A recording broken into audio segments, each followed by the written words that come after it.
حسین کی شہادت کے بعد یزید نے یہ حکم نافذ کروایا کہ اولاد رسول کے جوانوں کی لاشوں سے سروں کو کاٹ لو اور ان پہ گھوڑے دوڑاؤ، اور رسول اللہ کی نواسیاں، بیٹیاں، ان کی خاندان کی عورتوں کو بے پردہ کر کے ان کے جوانوں کے کٹے ہوئے سروں کے ساتھ میرے شہر شام لے کے آؤ، میری دربار لے کے آؤ، میں دنیا کو بتاؤں کہ میں نے اس خاندان کا کیا حشر کیا، ان کے جوانوں کو مار دیا، ان کی عورتوں کو بے عزت کر دیا۔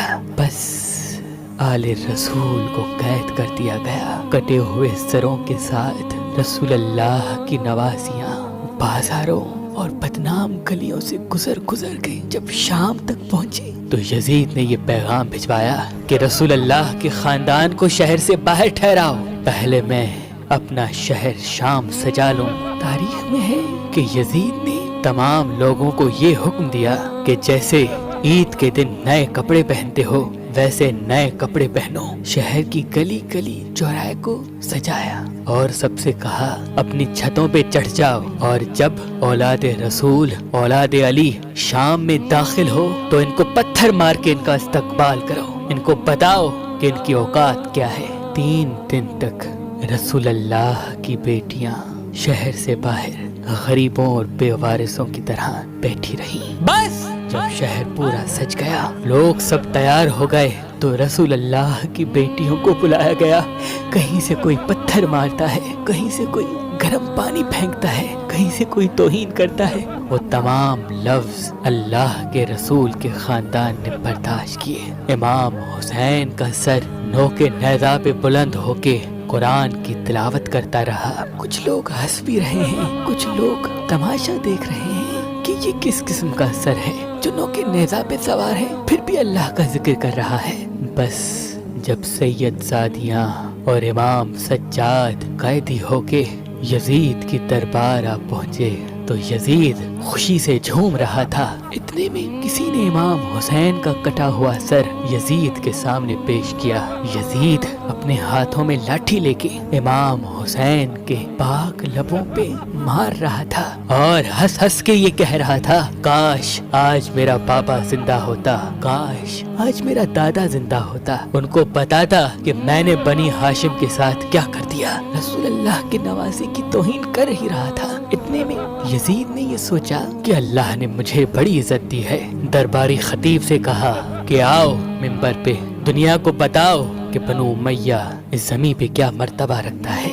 وہ پکا ہوا خطیب منبر پہ آیا اور یزید کی شان میں قصیدے گانے لگا۔ اتنے میں امام سجاد زنجیروں میں جکڑے ہوئے کہنے لگے، اے خطیب، افسوس ہے کہ تم نے مخلوق کو راضی کرنے کے لیے اپنے خالق کو ناراض کیا ہے، بس تم نے اپنا ٹھکانہ دوزخ بنا دیا۔ پھر امام سجاد نے یزید کی طرف دیکھا اور کہا، اے یزید، مجھے بھی اجازت دے کہ میں اپنے خاندان کا تعارف کرواؤں۔ لوگوں نے کہا کہ یزید یہ بیمار قیدی جو اپنی بہنوں بیٹیوں کے ساتھ رسوا کھڑا ہے، یہ تمہارے سامنے کیا کہے گا، دے دو اس کو بھی اجازت۔ بس یزید تکبر کے نشے میں مست کہنے لگا، آؤ اپنا تعارف کرواؤ۔ امام سجاد زنجیروں میں جکڑے ہوئے منبر پہ آتے ہیں اور فرماتے ہیں، تعریف اس اللہ کی جو تعریف کے قابل ہے۔ اے لوگو، اللہ نے ہمیں 6 چیزیں عطا فرمائی اور 7 چیزوں سے ہمیں برتری حاصل ہے، اور وہ 6 یہ ہیں، علم و حکمت، حلم و بردباری، جود و سخا، فصاحت و بلاغت، شجاعت و بہادری، اور مومنین کے دلوں میں محبت و مودت۔ اور ہماری 7 فضیلتیں یہ ہیں کہ اللہ کا رسول حضرت محمد مصطفیٰ صلی اللہ علیہ وآلہ وسلم ہم میں سے ہیں، امت کے صدیق اور جوان مرد علی و جعفر ہم میں سے ہیں۔ روز محشر اللہ نے یہ اعزاز ہمارے خاندان کو بخشا کہ جب تک علی حوض کوثر کا جام نہ پلائے کوئی جنت میں نہیں داخل ہوگا۔ رسول اللہ کے شیر حمزہ بن عبد المطلب ہم میں سے ہیں۔ رسول اللہ کی اولاد جن کو اللہ نے جنت کا سردار بنایا وہ حسن و حسین ہم میں سے ہیں۔ اللہ نے جس عورت کو تمام عورتوں کی سردار بنایا وہ رسول اللہ کی بیٹی فاطمہ ہم میں سے ہیں۔ جو آخری حجت زمانے پہ قائم ہوگی وہ مہدی ہم میں سے ہیں۔ اے لوگو، جو مجھے جانتا ہے وہ جانتا ہے، جو نہیں جانتا اس کو میں اپنا حسب و نسب بتاتا ہوں۔ میں مکہ و منا کا فرزند ہوں، میں زمزم و صفا کا فرزند ہوں، میں اس کا فرزند ہوں جس نے اپنی ابا سے حجر اسود اٹھایا اور خانہ کعبہ کی دیوار پہ لگایا۔ میں اس کا فرزند ہوں جس کو اللہ نے معراج پہ بلایا۔ اے لوگو، میں اس محمد کا فرزند ہوں جس کو اللہ نے تمام نبیوں پہ فضیلت بخشی۔ میں اس کا فرزند ہوں جس پہ اللہ اور اس کے فرشتے درود بھیجتے ہیں۔ میں اس کا فرزند ہوں جو وحی خدا کی سوا بولتا نہ تھا۔ ہاں، میں محمد مصطفیٰ کا فرزند ہوں، میں علی مرتضیٰ کا فرزند ہوں، وہ علی جس کی وجہ سے کافروں نے کلمہ پڑھا۔ میں اس فاطمہ کا بیٹا ہوں کہ جب وہ دربار آتی تو اللہ کے رسول کھڑے ہو کے تعظیم کیا کرتے تھے۔ میں حسن و حسین کا فرزند ہوں جن کو اللہ کا رسول اپنے کندھوں پہ سوار کر کے دنیا کو بتایا کرتے تھے کہ یہ مجھ سے ہے، میں ان سے ہوں۔ میں اجر رسالت کچھ نہیں مانگتا سوائے اس کے کہ میری اولاد سے محبت کرو۔ میں اس کٹے ہوئے سر کا وارث ہوں، میں اس خون میں رنگین کفن کا وارث ہوں، میں اس غریب کا بیٹا ہوں جس کو 3 دن بھوکا پیاسا رکھ کے کربلا کی زمین پہ قتل کیا گیا۔ میں اس غریب کا بیٹا ہوں جس پہ نماز میں حملہ کیا گیا، اس کے سر سے امامہ اتار کے ان کا سر کاٹ کے نیزوں پہ بلند کیا گیا۔ میں اس غریب کا بیٹا ہوں جس کی لاش پہ گھوڑے دوڑائے گئے۔ میں رسول اللہ کی بیٹیوں کا وارث ہوں جن کو قیدی بنا کے تمہارے سامنے لایا گیا۔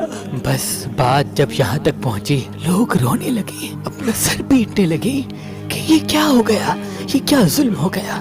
یزید نے دیکھا کہ کہیں بغاوت نہ ہو جائے، اپنے وزیر سے کہا جاؤ اذان دو۔ اتنے میں مؤذن نے اذان دی۔ جیسے ہی اللہ اکبر اللہ اکبر کی صدا بلند ہوئی، امام سجاد نے کہا اللہ سے بڑھ کر کوئی چیز بزرگ و برتر نہیں۔ اذان دینے والے نے جب اشہد ان لا الہ الا اللہ کہا تو امام سجاد نے رو کے کہا بے شک اللہ کے سوا کوئی خدا نہیں، اور اس کی گواہی ہم نے خون سے دی ہے۔ رسول اللہ کی ان نواسیوں نے بے پردہ ہو کر پتھر کھا کھا کے دی ہے۔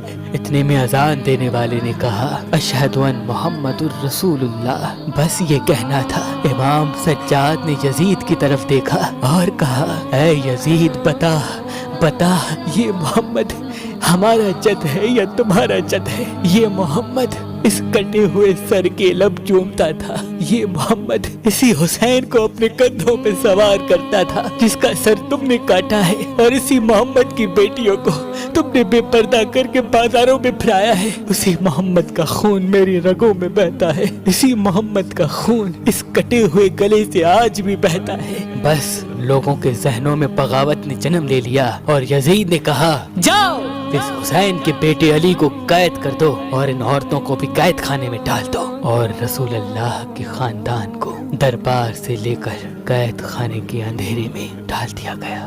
اور اس امام سجاد کے خطبے کا یہ اثر ہوا کہ اس دن سے لے کے آج تک ہر نیک انسان اس یزید ظالم پہ لعنت کرتا ہے اور اس مظلوم حسین سے پیار